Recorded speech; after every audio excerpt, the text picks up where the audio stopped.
For those who don't know what CPC, Certificate of Professional Competence, it's a certificate or actual, well, we actually carry a license, a card similar to what we have for our driving license. The driving license card is pink and the CPC one is blue, and we have to top it up. So it's all the professional things that we learn as bus drivers, and we have to keep that in check, sort of thing. So I had to go on a course, and so it was last week. So I woke up. It's last Monday, I think it was, and couldn't believe it. It was like snowing outside. It snowed last night. Look, oh, my car's round here actually. I moved my car. I can't believe it. I'm going to be careful when I'm driving now.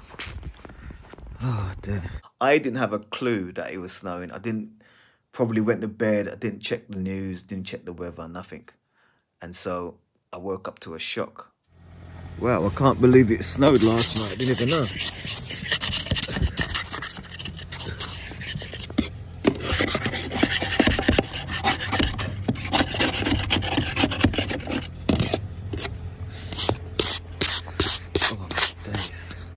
The worst thing is when you clear the snow and then you got frost underneath. Snow and frost. And you haven't even planned your timing or your timing. Good thing I was going on a course and I made sure I was going to Plumstead. So we have courses at Plumstead Bus Garage, which is one of our training centres. So it's a bus garage, but it's also got the training school there. And so us bus drivers, we get a lot of training. We have a lot of training, good training too. Anyway, I was going to Plumstead, and so I made sure I got up early because the last time I went on the course, I actually got there a little bit late, just supposed to get there 7:45. I got there about 7:50, and I couldn't find a parking space. The time I got the parking, I ended up going outside into the estate. Come time I came back, they said to me I couldn't stay in the course. I couldn't even go in the room, so I had to go back to the garage. And so that's what happened to me a few weeks ago. Anyway, that course was good. It was talking about dealing with people from different diversity, and plus dealing with passengers with a lot of accessibility problems or issues. We used to say the word disability, but it's accessibility now. And so wheelchairs, and even dealing with a lot of disability problems that you can't see. People have eye problems that you might not necessarily see. They might not have a walking stick, a white stick, but they've got issues with their eyes and their visions. We also talked about, you might have someone with autism, a young person or any person with autism, and they may behave in a certain way. And I'm telling you, as bus drivers, because depending on the background that you come from, what job you was in before, if you was dealing with people before, you might have a better chance. But when you haven't been dealing with people, the training that they give you is really crucial, because there's a lot of things that happen. There's a lot of people that react on our bus may have disabilities and we don't know it. Then that's why we're getting this training. A person might ask you a question like, is this bus going to Shoreditch? And you've seen that person standing in front of the bus, and you might be thinking to yourself, well, it says it's going to Shoreditch, but that's what we're learning not to do. We can't assume anything. We can't assume anything. So this job, in a way, it can make you a better person in terms of dealing with people, or it can make you a bitter person if you don't understand the people that you're dealing with. Because a person might say, is this bus going to Shoreditch? How do you know that they can read? How do you know that they can even see the sign properly? And so we have to literally say, oh, yes, sir, yes, madam, or whatever. It's going to Shoreditch. Just say it like that. You don't have this sort of thing. Look, wait, what are you? The bus is going to Shoreditch. Can't you read? It's none of that. It's none of that. It's easy to slip into that. But once you sort of retrain yourself and say, don't judge any situation, you realise to yourself, you know something? You don't know whether that person, you don't know anything about that person. And so in a way, the training is good. And that's what we learned. Some of the things that we learned that day. So I was appreciative of the course. And some people don't like going on the courses, but me, I love going on courses, man. I love going on courses. Really cold today. I've got a school duty, which is 201 the running number. It's 621's the bus. Taking it to Lewisham, empty light, and then going to be doing noisy bus.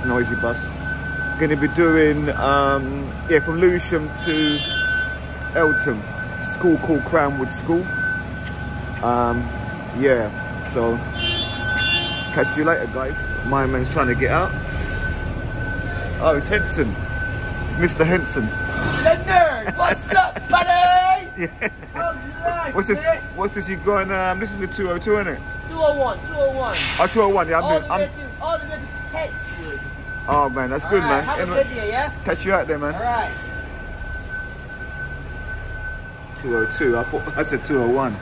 202. So it's two. We've got 3 school buses on this route, on this garage. In this garage, you've got 661, 660, and there's a 621. I'm doing 621 today. Hey guys, I haven't done a video in a long while. As most of us know, it's the middle of winter or beginning of winter, is it? I don't know. But one thing I know, we've got snow on the old ground, and every day we get up, we've got to clean our screen off and all that sort of stuff. So that means giving ourselves more time to get up, or more time, giving us less time in bed, because we need to clean up the screen and all that sort of stuff on the cars. Anyway, hopefully I'm gonna make this into a video today. This is Saturday, and so it's gonna just have a little chat with you guys, talk about what's going on today, and not only that, probably talk to some other drivers. You know, that'd be good, interesting, cool. Peace. So it's pretty cold. I'm not even too sure the temperature today. I didn't check. Sure, it's minus as the last few days. -6 yesterday and the day before. I've been in this garage over 9 years and I still have problem finding my bus, because this is like bay 4, but I thought bay 4 was there. Anyway, that's me. I've done my outside checks already, done that. So I'm gonna do my inside checks. Anyway, most of you have seen me do my signing in my MDT, electronic ticket machine. We have to do that every time before we start. Log into the system.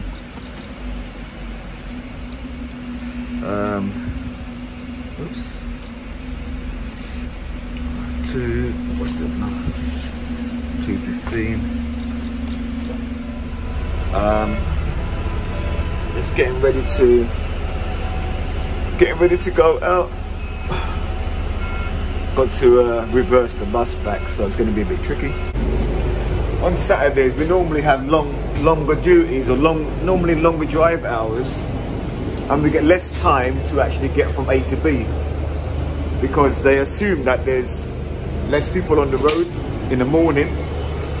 No people going to work, but people do go to work and people are on the road. So sometimes it just varies, because sometimes you can get a trip that is just too short for you to get up there on time. Sorry, the time given is too short. Just giving the old checks. This is the gym.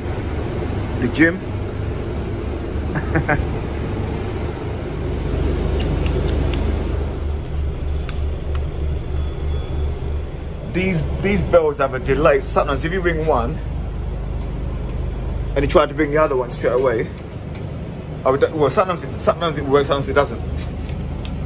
This one's working every time. Sometimes you do it and there's a delay, but this one for some mad reason is working correctly, or it may be incorrectly, because I think the delay is meant for that, so passengers don't keep ringing.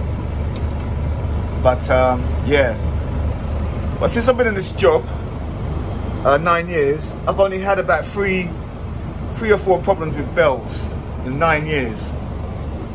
And I used to be an engineer fixing these things, and I used to fix them every day back in the day. But they're much better now, much better.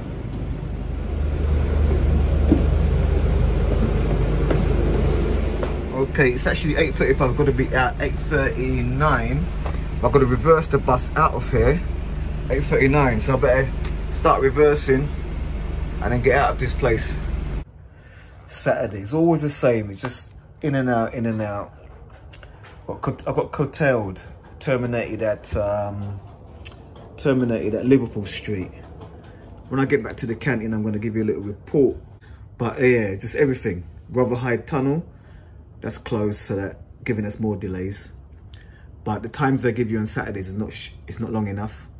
You know, if you make the time, well, it can mean two things. You're running close behind a bus behind you, or you're breaking speed limits, because the time they give you is not meant for you to make it.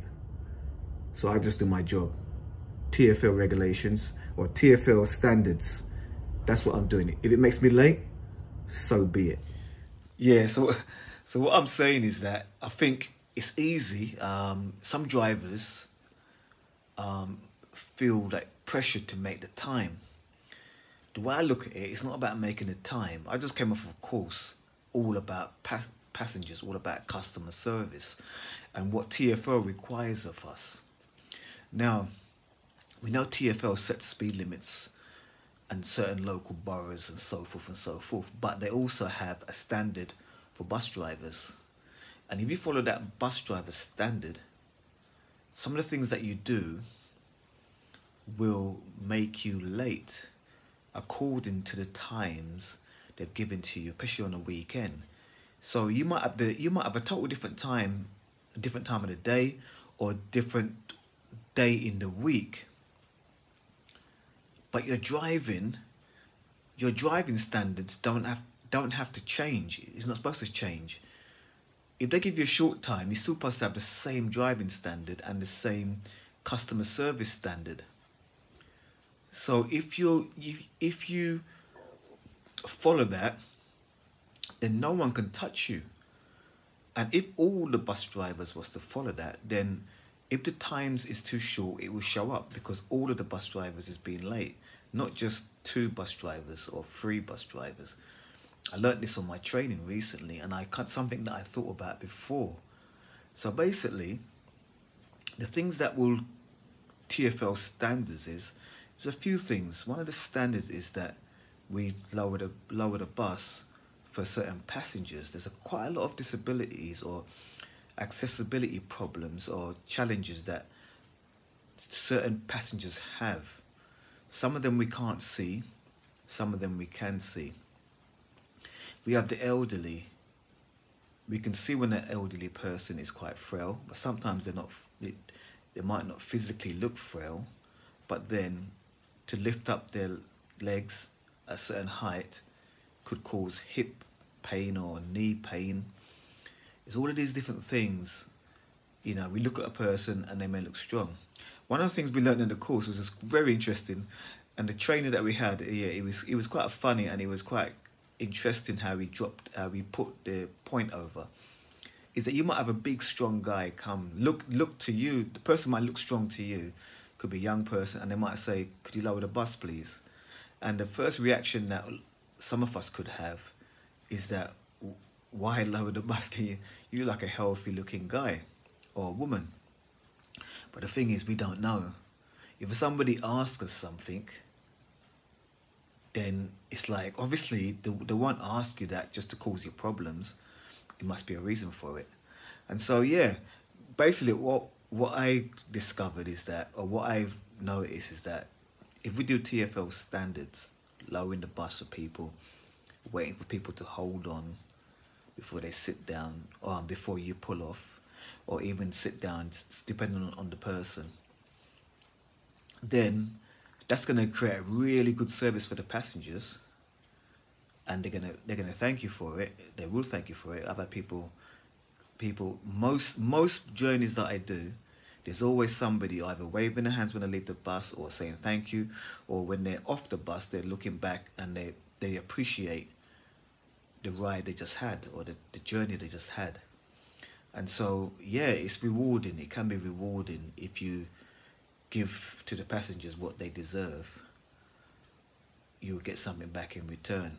And even if you didn't get something back in return, you'll get a wage packet at the end of it on Friday. Okay? Bless.